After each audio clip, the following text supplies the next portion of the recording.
United States of America and to the republic for which it stands, one nation, under God, indivisible, with liberty and justice for all.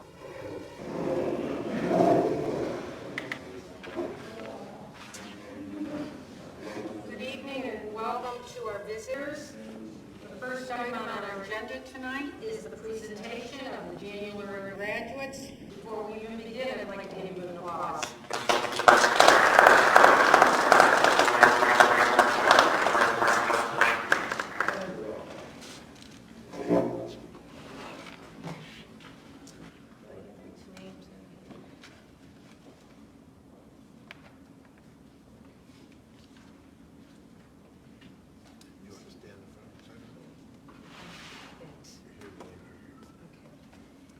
Our first graduate is Zachary Early. Zachary.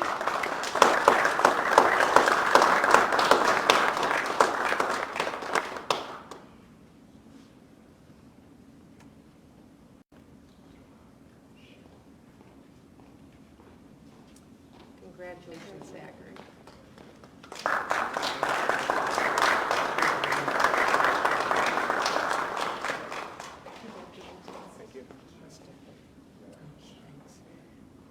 Hadley King.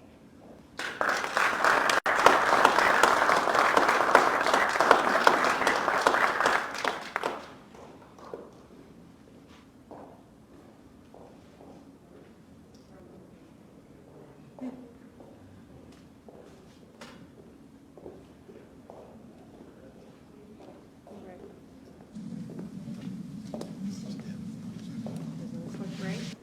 Congratulations.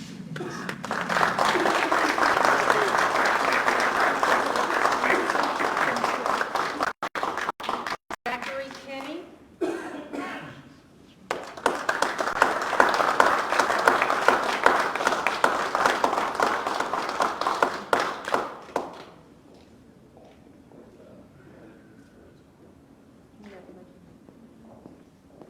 Congratulations.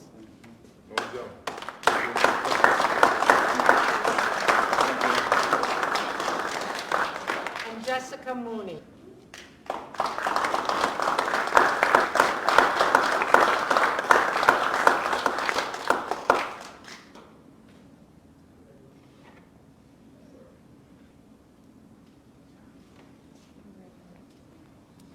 Congratulations, Jessica. Looks great.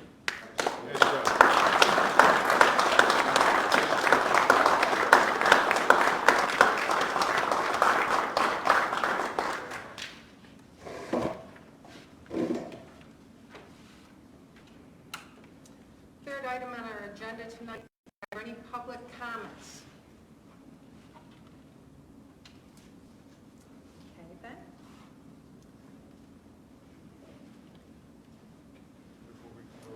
Motion?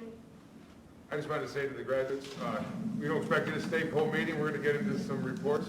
You're welcome to stay, but nice job. Congratulations, Mom and Dad as well, all parents. And if you want to leave, you can. If you want to stay for the board meeting, we're more than happy to have you. Motion? Congratulations.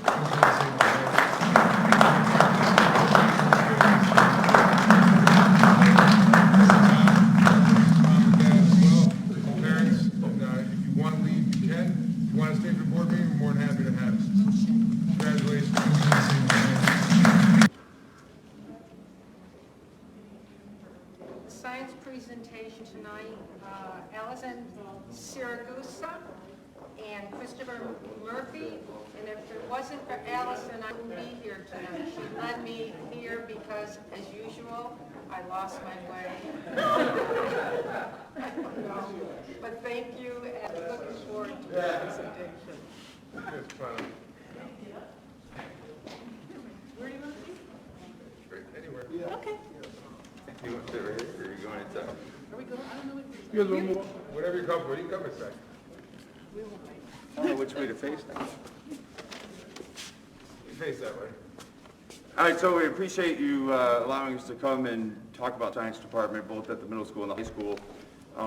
And it's, you know, for me, it's my first year as department head, so it's been an interesting collection, especially with COVID and dealing with some of the issues there. So I'm going to read a little bit, but, or at least read my notes anyway. So when we sat down and talked about the middle school curriculum and how we're going to advance forward, but still cover behind as well. And so we decided individually as 6th grade, 7th grade, and 8th grade, we decided individually on the content that we would cover and how depth and in the depth that we would cover it. So our curriculum wasn't shorted, it just was less in depth, but we focused more on skills that the kids were going to need at the next level and on. And so that was really the way they put it together for 6th, 7th, and 8th grade.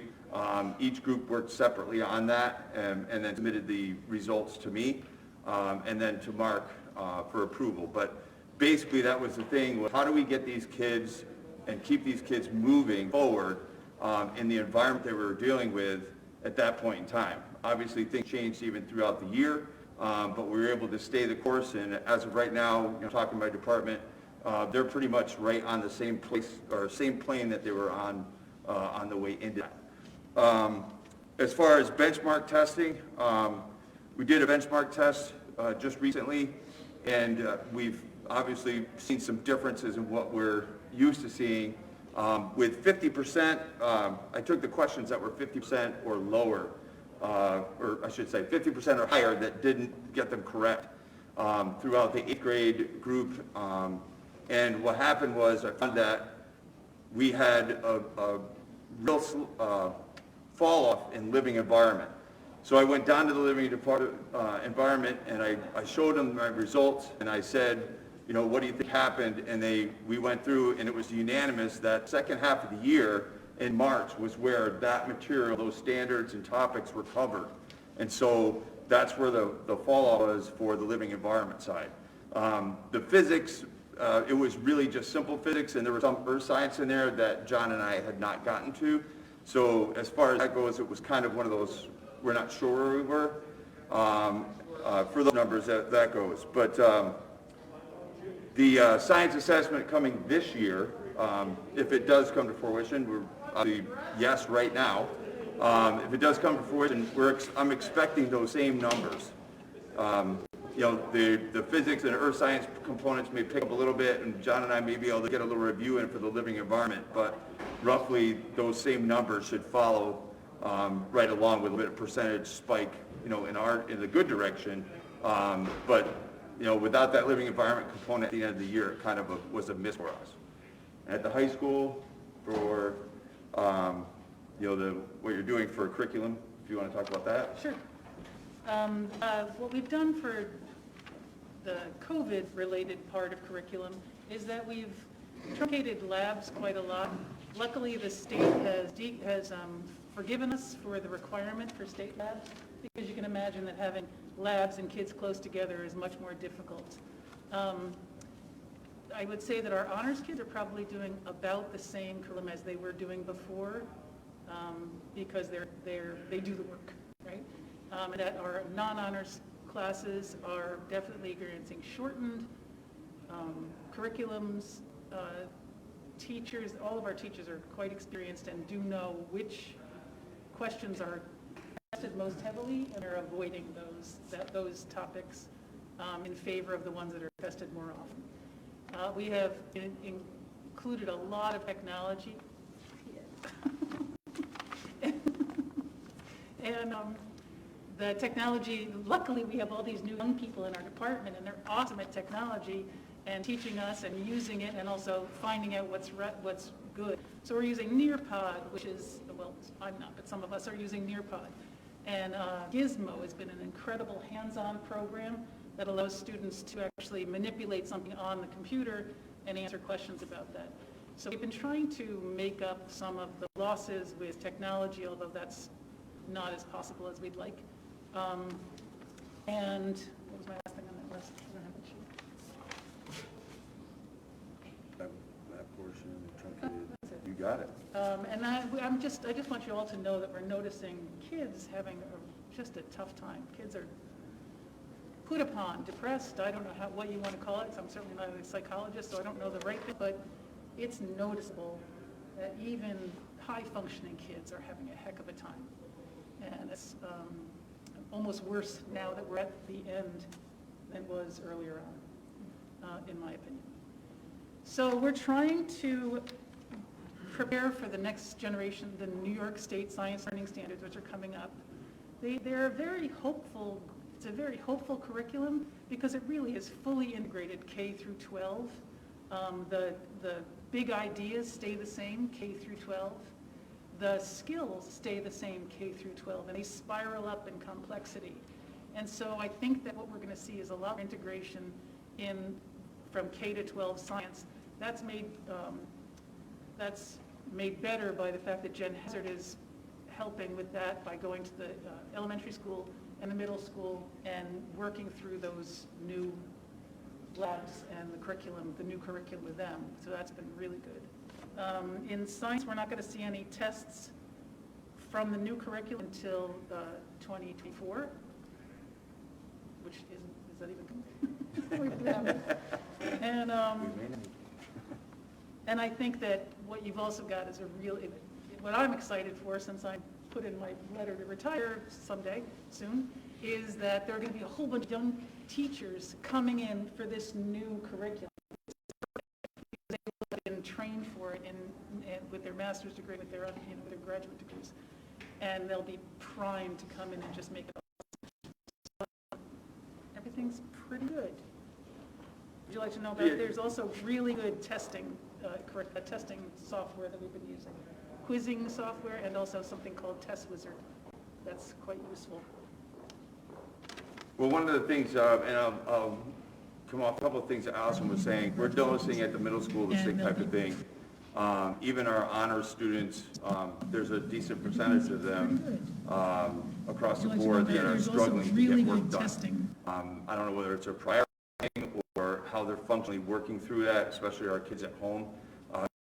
Some just prioritize and they're set, and others aren't. I guess my biggest concern is we reach out as teachers, but they don't necessarily reach out to us. And by the time they, even if we give 1 or 2 assignments a week, by the time they get to us, or they're frustrated enough to get to us, they're already way behind.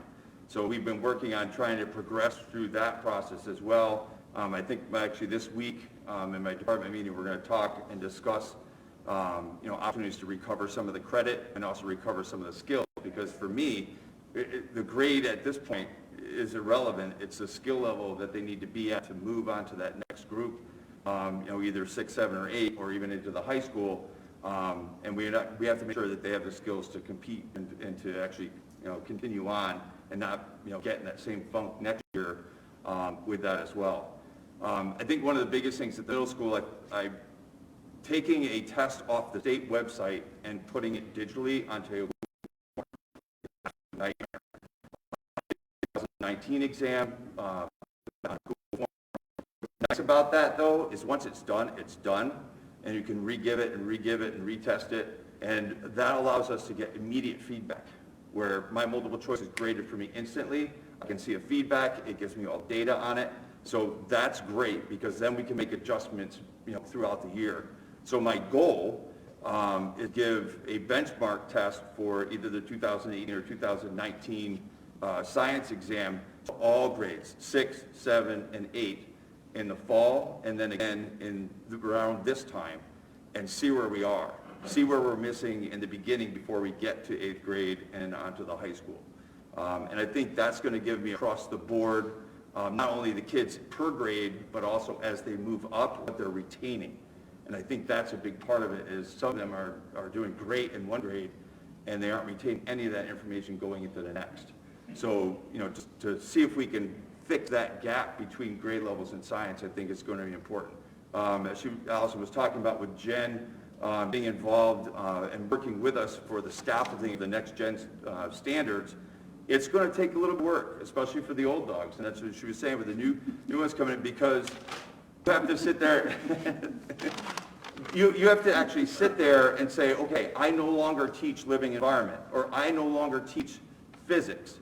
I teach living environment, physics, earth science, all 3, right? So you have to take the living and the physics or physical component and put them together in the new standards.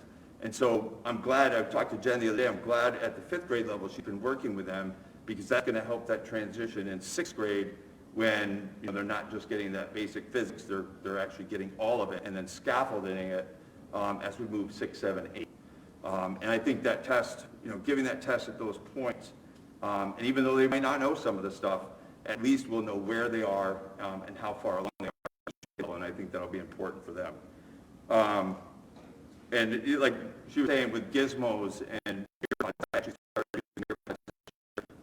and I can move my notes in and out of it, so I can use the old stuff to play. And I think that was an important component is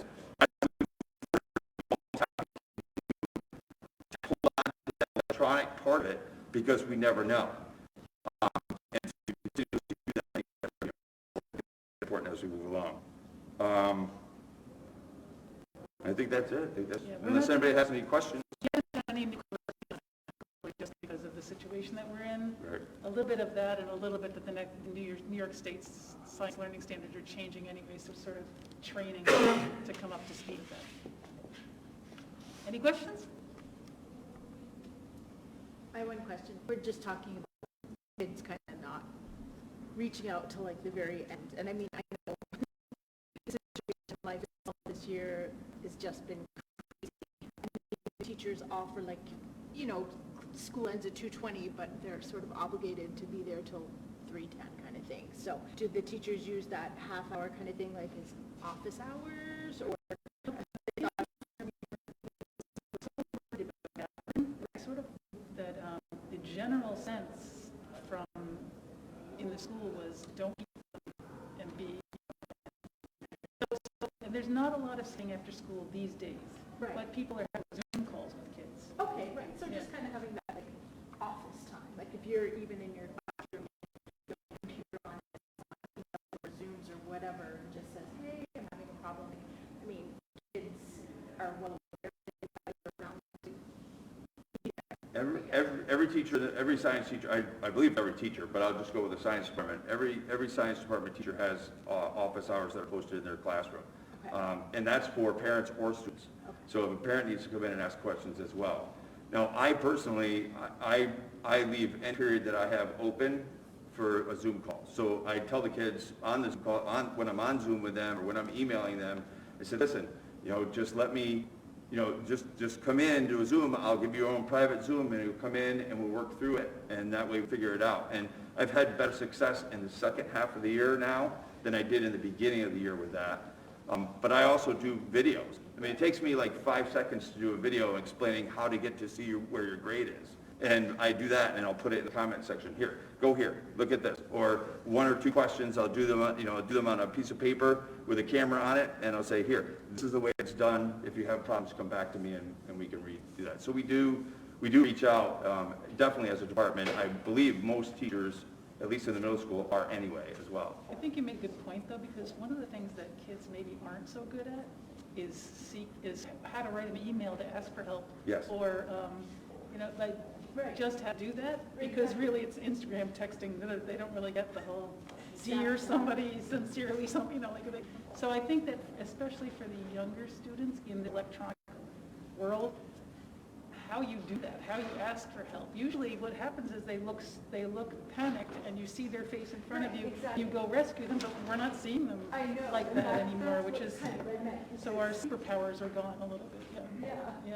Our superpowers are definitely gone. That's why you say email, because the Google platform bombards the kid notifications. Yes. My son gets an email, there's no chance he's gonna see it. Yeah. It's like 200 deep from the day before. Yeah. So, Yeah, that is, yeah. I've watched them clean them out. And it's absolutely, every time an assignment posts, that's the thing, it's hard. You can't, in the program, you can't differentiate between regular emails that are coming in and emails that are coming in about assignments. Because if you shut them all off, you get nothing. And we've been training now the kids to use their Google Calendar, because that will have it all outlined when their assignments are due. That has been a tricky process. But when I get parents involved, that's the first thing I have them do. I said, don't even try to navigate Classroom, just go to their Google Calendar, because pretty much most adults are familiar with it now, and you'll see exactly when things are due, and when they have to hand them in. So we've been trying to reach out pretty much every direction we can. And I would agree with Allison that it's tough for a kid to write an email, but I accept any email, even if it says help. I'm fine with that. So, I mean, you should write them, correctly, but I'm not really concerned. I'm more concerned with them getting a hold of me than I am the other. If they make Snapchat 2D compliant, we'll be all set, right? What's Snapchat?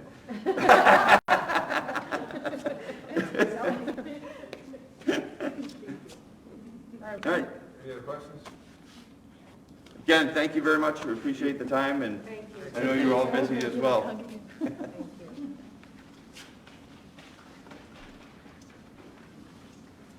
your Board of Education minutes for February the 8th. Any discussion?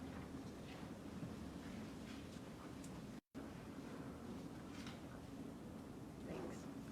If not, may I have a motion to approve? Kevin? And second, Mike.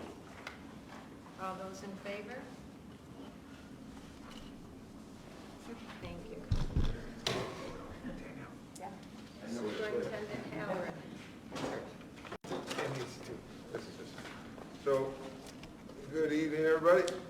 I'll try not to take too much time. Mrs. Graham has passed my report. Also, I just printed up a School Board Association Advocacy report, just informing boards that the governor just signed the school board's petition bill, and how it impacts small city districts is that the number of signatures required has dropped from 100 to 50. So if you wish to run for the school board, and we have some members this year, anybody who wishes to run for the school board only needs to obtain 50 signatures. Takes place immediately for this year, so I just wanted to pass it along to you when I got that today. I'm just going to cover a few things. Most of you are probably aware of, some of you may not be, but it helps to inform the community, those who are joining us remotely from home, and also gives you an opportunity to ask any questions from me. So I'll jump right in. To be in compliance with federal mandates, New York State has determined that 3 through 8 ELA and math and Regents exams will be offered, but we're only offering 4 Regents exams. The Regents exams that will be offered are algebra and math, ELA, and living environment and earth science for science. So remote students will not be required to take the test. So those who are watching or listening from home, remote students will not be required to take the test. If tests are given, they will be offered remotely. It's only going to be students who come into the buildings to take those tests. They will not be used for accountability purposes for students. They will be decoupled from students' academic grades because of the disrupted education this year, but they're used for accountability purposes for school system, or actually they're not accountability purposes, for really tracking, assessing how our students are performing, really, especially after a year of lockdowns. Clearly, the federal government has indicated they do not want to just say no accountability tests. They want to see the data. They want to see how kids perform. So we can't force kids to remote to come to school to take those tests. We can invite them. Remote kids can be invited. We can put something out there ahead of time, letting them know that if parents wish to have their children tested, they're welcome to come in, and we are to accommodate, but we cannot force them to. And we certainly expect that we are going to have high absentee rates on both the 3A testing and also the Regents exams that are being administered. So some find it frustrating and think it's just an exercise in futility, that we're not really getting information we need, but it is what it is. It's out of our hands. The state has determined that they need to be in compliance with this federal mandate for funding purposes. So it's going to happen. COVID update. As the board knows, most of the community knows, we received my all-call yesterday, that there's a COVID outbreak at the HFM transportation facility. They have 11 staff members in quarantine, and we have almost 100 students in quarantine. It's unfortunate. Obviously, we know the transmission rate has dropped tremendously in our region. We have 0 students quarantined from being in school. So that's the first time in a long time that no students are in quarantine because of exposure in classrooms. So, 2/3 of our students are here. So you're over 1,000 kids and staff a day in our buildings. We have nobody in quarantine. So that's certainly a sign that the lights at the end of the tunnel, but clearly the virus is not gone, and there is an outbreak in transportation, and we're working with HFM to do all we can to get students here. Unfortunately, our 6th to 12th grade students, as my message indicated, have choice to either provide their own transportation, which I know puts a lot of people out, or they can work remotely, which I know isn't ideal for some, but in our hybrid model, they're certainly working remotely every other day. They will not be marked absent. They will not be held accountable for missing school. It's just one of those things that we have to, I hate using this euphemism, but build a plane as we're flying it in the COVID world. And this is something we did not foresee coming, but we have to roll with the punches. And I can't say enough for the administration. Bill administration over the weekend did a great job reaching out, working together, contact tracing. Mr. Collins, Ryan Collins, really has been on the front of a lot of this, so I specifically would like to thank him for his efforts, but also all the administration has been great in this regard. Athletics, our winter sports are concluding this week. Our girls and boys basketball and our cheer team have had a season thus far. We hope that they're able to complete their games without being quarantined. Some school districts have had that. It's been a great experience for those athletes of winter sports who, for good reason, had kind of given up on the notion of having a season at all. So may have been truncated, but it's been a worthy experience for them. Very happy for them. Our Fall 2 sporting team started up already. Football started yesterday. The other team started practicing today. And in 2 weeks' time, their games will commence. So there's a 1-week overlay of winter sports and Fall 2. And obviously, with the amount of snow still on the ground, it's a juggling act for Mr. DeMagistris, the coaches. Some of our practices are running later than we would want them to in a normal season. Some teams aren't taking the court to practice until after 8 p.m. So we understand that's not ideal, and it will change when the winter sports season is over this weekend. Other extracurricular activities, I sent the board a proposal from the drama department to commence planning for a spring production, and we're looking forward to being able to accommodate them, and also hoping that with loosening restrictions and the diminishing contagion, that we will be able to have pods of family members of the cast attend their performance. So when the door was open to high-risk sports, and some schools are starting to allow some fans, we only allowed seniors in Fulton County, the parents of seniors, to attend one home game, and that took some arm twisting. But in the Fall 2, we're looking to have spectators of players, up to 2 spectators for every player at those events, and hopefully we can do the same for our extracurricular activities. And obviously, as Mr. Dwelly, I'm sure, thinks about, we hope to have a graduation ceremony that more closely mirrors the ones we've had in the past than the one we did last year, for sure.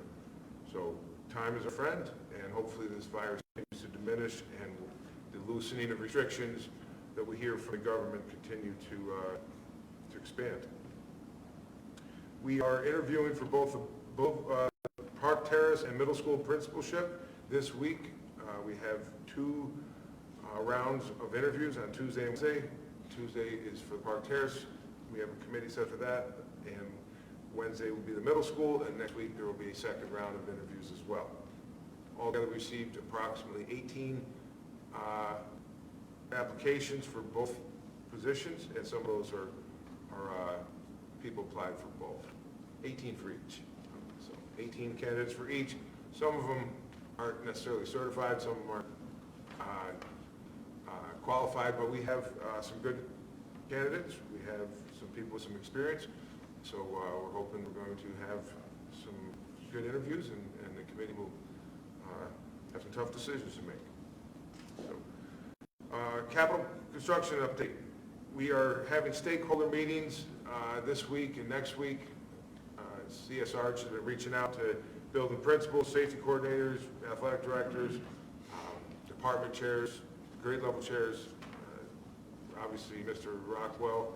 I'm trying to set up various meetings to get the input from stakeholders on various aspects of the coming capital project approved by voters in December. Mr. Waker is heading up a grading and assessment committee working with secondary administration and department chairs to develop a grading protocol for the remainder of the school year. You know, our hope in this endeavor is to first do no harm. Recognizing what Mrs. Saragusa just said, and I couldn't agree with her more, that kids are showing the impact. I have 3 teenagers at home, and I can certainly say that this shutdown and the disrupted education is having an effect on students across the board, regardless of ability. So it would be foolish on our part to try to stick to the same grading practices and policies that we've implemented in previous years. We need to be realistic and flexible and try to ensure that we are not harming students because they've had a disruptive educational experience. Mr. Wager and the principals, I've been reading some emails going back and forth, good dialogue going, and as that kind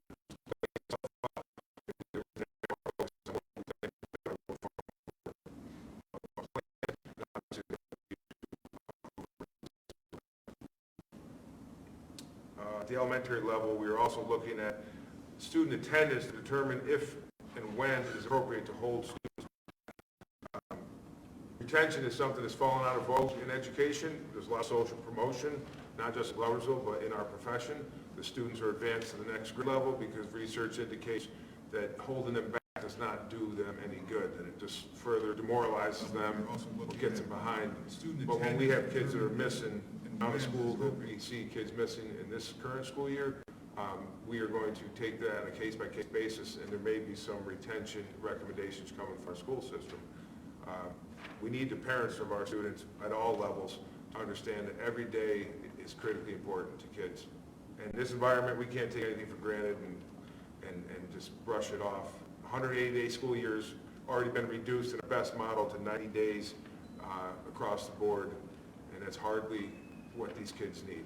They need to be in school 5 days a week, engage with their teachers, engage with their peers, getting exercise, socialization, all the things that so many kids are missing out on for this past year. Advocacy, I'm also working with my superintendent colleagues in our region to develop advocacy efforts to increase our ability to serve more students on a daily basis by seeking regulatory changes to the current social distance requirements so we can bring more kids in. Right now, we are locked into what we do and how many kids we can serve in Gloversville based on state social distancing mandates. To date, we've had approximately 850 students quarantined anywhere from 1 to 10 days per kid, and figure, so now that's thousands and thousands and thousands of lost days of instruction. You combine them. And we've also had about 250 teachers quarantined. But those students who've been quarantined, not one student in Gloversville School System this school year has contracted coronavirus from exposure in school. So we've lost up to 10,000 days of instruction and zero cases of transmission. So maybe the state should consider a loosening of restrictions with those kind of statistics, because that's not just unique to Gloversville, that's across the board.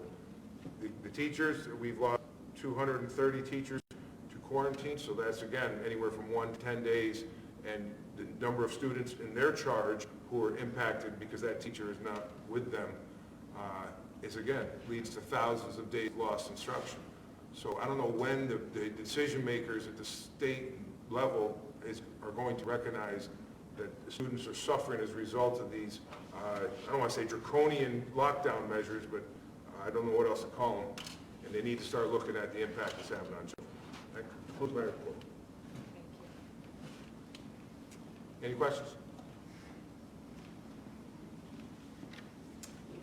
Thank you. Dr. DeMann, administrative report.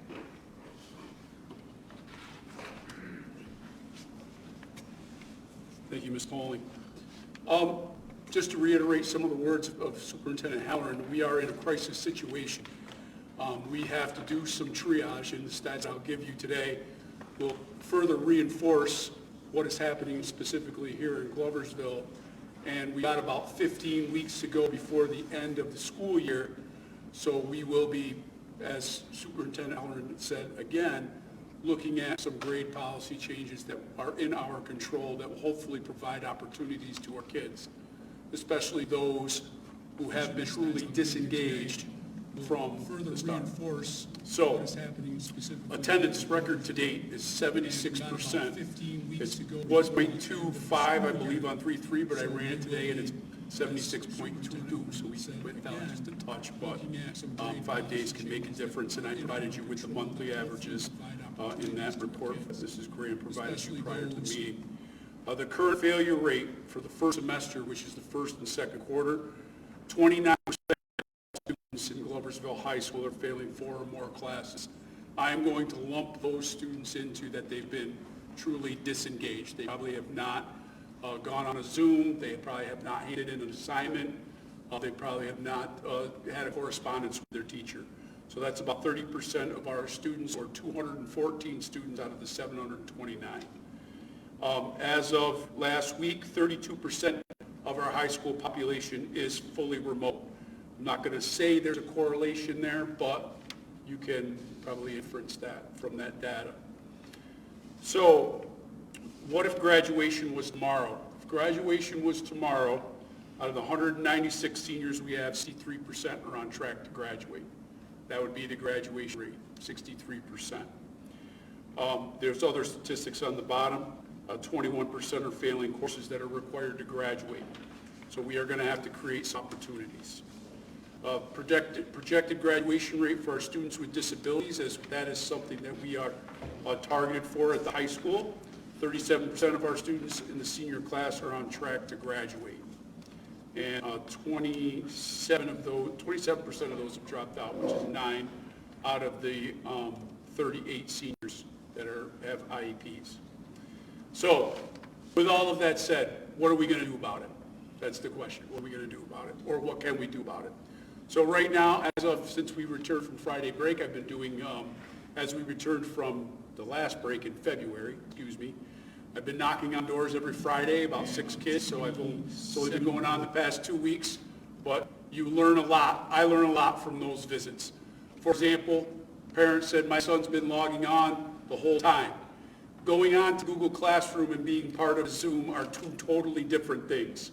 So when they see, just so everyone out there, when you look at a screen and you're looking at your child's screen, there should be little squares with names on them, and you should be able to hear the teacher talking back and forth. That's how attendance is counted. If they log on and they say, here's my assignments, they're probably only looking at the Google Classroom. So the Friday visits are fruitful. I get the from the counselors and have great dialogue with parents and students. Our community educator, deans, and other support staff, they are doing every Friday and Thursday. They're doing some personal outreaches from names they're getting from the teachers, just to say hello, positive and negative. Hey, your kid's doing great. You know, little PBIS, that word can spread rather quickly. Hey, my parents got a call. I was doing great. Just wanted to let you know. And sometimes kids will strive for that. We do have parent-teacher coming up this Thursday, and we're hoping that those teachers that do not get a lot of appointments I've directed them to make phone calls, not just emails, but phone calls. So we're really trying to do a community outreach. What did we do in the second quarter? Just to give you an example, besides the projected grade and policy changes that we're going to look at, we did direct all teachers to provide an incomplete to students that were failing in class, specifically in the senior class. So if Superintendent Halloran was failing his English 12, he got an incomplete, and then we said, okay, we're going to extend our incomplete period from 2 weeks to 3 weeks, and we encompassed that February break. We did get some, not as many as we would, but we did get some. And we also extended that opportunity as choice for teachers in the lower grade levels. As Superintendent Halloran mentioned, we're looking at procedures and policies, and I gave you examples there. What I did was, at least for the high school staff, I kind of had the department chairs speak to their department as a whole, gave them proposed changes, said, give us a vote, yes or no.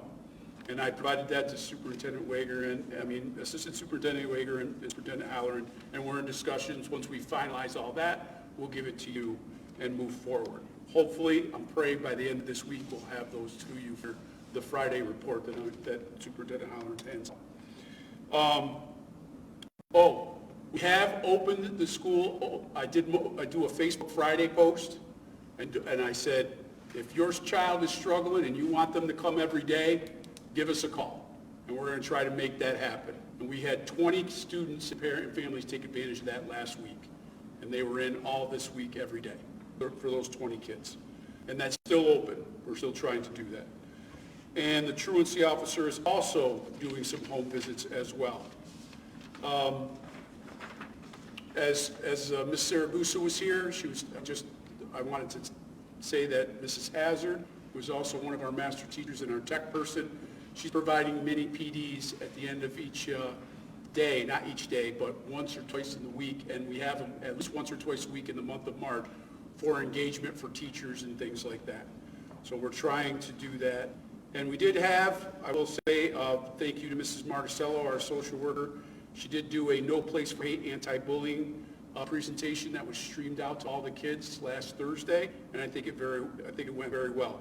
The kids had an opportunity to win an Xbox or a $500 gift card, and Matt Johnson spoke, Tim Tebow, and Anthony Anderson. The last thing, I'm going to hand it over to Mr. Bai so he can give you some examples of what he's doing. He's been sitting down with each struggling senior, developing plans. Well, he'll get into sitting down because obviously we're not sitting down with students, but for success plans in conjunction with their school counselor. So, Mr. Bai, if you could expand on that, that'd be great. Really, that's it. I'm trying to track down every senior with failing classes. If they're in a building, they're usually not. If they're in the building, they're passing, generally speaking. So I've sent everyone a personal letter. Every senior that was failing a class got a personal letter individualized in January. Emailing those that are failing. I just went through every report card in the building again in the last few days to come up with some of those stats and see who's really bombing. There's just so many students that are not answering the phone, answering the door, Googling out to classes. Kids that were high flying already have their 22 credits, some of them, 23 credits, 24 credits, and 50s the first 2 quarters. It's everyone in the country. I presume you're reading the same things we're reading. Zoom fatigue, home settings, embarrassment, anxiety. There's a really, really long list as to why this is happening. So we're just trying to overcome every hurdle that we come across and try to get some more in. But there will be, unless some things change dramatically, we're going to have a lot more students in Gloversville High School next year than we did this year. Freshmen particularly, if you look at your report, I forget what the number is, but large number of freshmen failing 4 or more classes. And when they say 4 or more, normal student has to take 5.5 credits. So, a normal student's got 6 or 7 classes on his courses on their schedule. So if they're failing 4, they're doing half. They're failing half. That's why I included another number, 3. If they're failing 3 or more classes, just gonna be some full classes next year unless we can do something dramatic. Can't think of anything else to do besides go and knock on the doors and call them and trying to get their parents engaged. We're doing everything we can. Thank you, Mr. Bai. So in summary, like I said, we are in a little bit of a crisis situation. There's hope. We still have 15 weeks of school left with some policy and grade changes that I think we're coming up with. It's going to provide opportunities that even the kids that Mr. Bai just spoke of, if they can pull themselves up by the bootstraps, and as we saw 5 students here today that are able to do it and graduate maybe a little later than normal, but they're still graduates. Well, everybody can do it. We create the opportunity, which is in our control, and I think we're going to get a lot more across the stage than we think. So it's not all lost. It is a dire situation, but hopefully, again, we'll have options for you by the end of the week. Thank you. Oh, do you have any questions or comments that I can answer? Larger district level. So, Rich, what you're saying is you're opening it up to students to have in-class learning, the ones that are struggling? Yes. Review basis. Is that temporary? Is it for the rest of the year? That's for the rest of the year. What we do, Ed, is say your child, you're like, Rich, my child is really struggling. They're really, the inconsistency of them being there twice a week, 3 times a week is just not good for my child. I say, okay, Mr. Sturgis, here's your counselor, Mrs. Attilio. She goes through and looks at every class your child has compared to the number of in-person people. And if we fit that child in on the days of their remote days, we bring them in. Dave, is that something that we're looking at the district-wide level or just high school right now? Well, you got different animals somewhat. K-5, you have fully remote sections and your hybrid sections. So not really an option right now in our elementary classrooms because unlike the high school where, they're able to do that because a third of the kids are still engaged in those classes, but they're never coming in. So the other 2/3, a third of them are on their fully remote days. So there's room in the high school for that scenario. Middle school, I'd have to ask to see if they can do that, but in the elementary buildings, it's not really, we have our remote sections and then our hybrid sections are half the class there, half the class not there. Unless New York State loosened that 6-foot rule, we're kind of out of luck with that. Yeah, I think the elementary, I guess I was looking at it middle school and secondary, high school, usually kids obviously, that the stats are coming from there. We would love to get as many kids back in the building for the last 3 months of school as possible, but that's good. There's some counties that are, flying close to the sun, I guess, Oswego, I think, comes to mind, that they are moving in their own direction and interpreting the CDC guidelines, and, what CDC says and what New York State Department of Health says, are not always the same thing. So certainly would like to see more continuity in the order coming from those who are meant. I'd like to see them get nimble. I feel like they're still a little bit stuck in a rut and not recognizing what a crisis this is for kids in America. I said about as much as I can on the matter in my report, and I think Dr. O'Malley's echoing it. Dr. Saragusa said the same thing. It's a problem. It's a real problem. And the attendance in the high school and the performance, those are all symptomatic. We know we have kids that are pathetic in the best of years, but this is by and large, far and away the worst it's been, I'm sure, in a long time.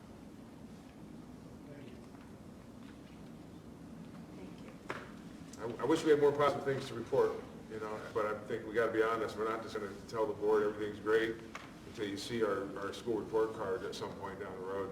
I think it's important for us to be honest with the board, honest with the community.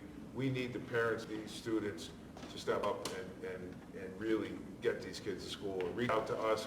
If they're struggling to get their kid engaged, reach out to us. I don't know any of the people, administrators, counselors, social workers, secretaries, teachers, everybody here wants to see these kids here and see them successful. But we need the parents to partner with us to really pave this road, open these doors, spark a match for these kids. Thank you. Student board report, Cole? Report. Mr. Howard gave me the topics of the assignments and grading, and Dr. O'Malley actually went over a lot of their complaints in this about having more lenient grading because they feel that some teachers are a lot more strict with the deadlines. They're struggling with all their other classes, and they don't have enough time to get it in on time, so they hand it in a day too late, and then they already lose 10 points off of it. So the highest they could only get is a 90. They depending on some teachers, I know are 5, and I think some might be 10. I'm not 100% sure. I think it depends. Is that on the college credit courses, or is it across the board? Across the board, I'm pretty sure. I sent out an email to all the students in the high school. With Dr. O'Malley sent me the link for that. But a lot of students are saying they're not feeling engaged because of remote. They want to be in school, which I've never heard students really say they want to be in school that they want to be in. They feel they don't want to read in their final because they're not really remembering or memorizing all the content about the 4 quarters because they're just staring at a screen all day, and then the next day they'll go in, they'll start to get that, then they'll not understand the next piece. So they're feeling they're only getting parts of the puzzle and not getting the complete set. Some students wish their teachers would use more of the technology that they're given. I had a couple of students say their teacher has made the input, but they're not using it. So they're still using the whiteboard, so they're not being able to really see the the work as well, because it was a math teacher they were telling me.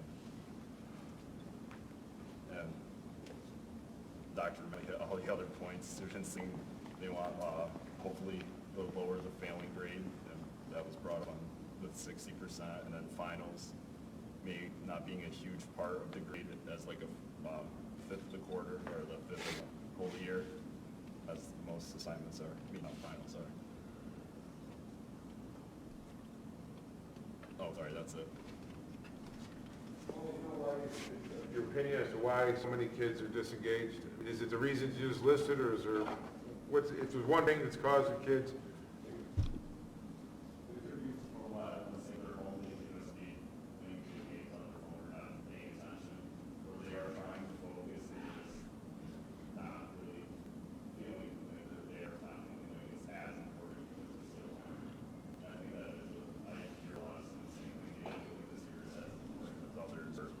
It's not as real, I guess they could say, because they're home, say 75 to 60% of the week, just based off of the hybrid model, which I know there's nothing we can really do about it, but they just don't feel like they're not connected to it as prior years. Yep.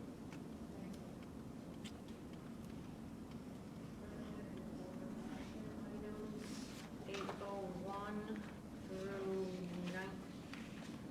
19. Before the board votes, can I just point out two things? We have a donation for Lions Club of $1,000. Certainly appreciate that generosity, and also want to recognize Steve Pratt on his retirement. Do I have a motion to accept? John, seconded by Vinnie. All those in favor?